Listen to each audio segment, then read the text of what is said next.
Chini do farogle zingzal bai birman mamang se khairo zadi o subrayo chini do farogle zingzal bai birman mamang se khairo zadi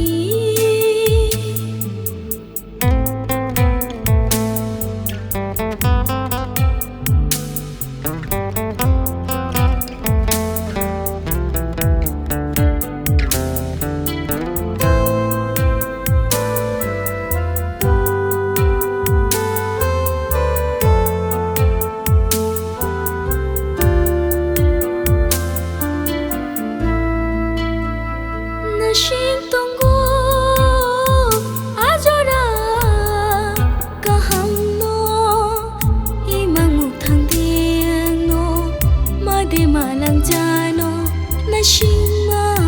jungle dak shuka nashin tongo arangcha durano imang muthang no made malang jano nashima jungle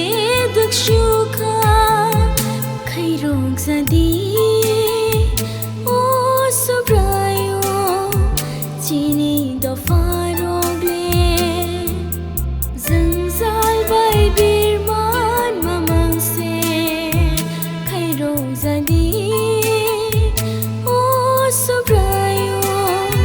chini do farogle zingzal bai birman mamang se khairo zadi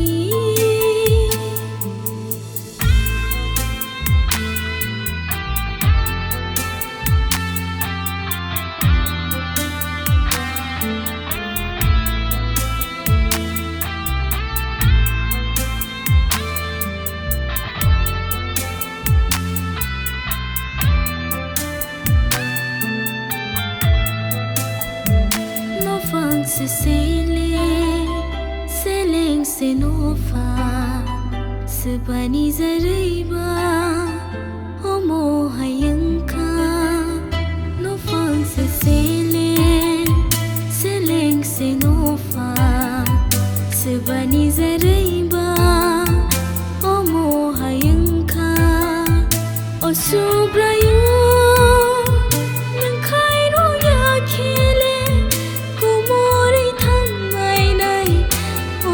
farogle o subrayo nang khairo ya khele kumori thamai nai o do farogle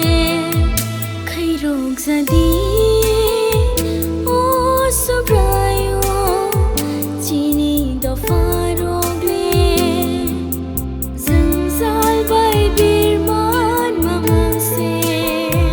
khairong zadi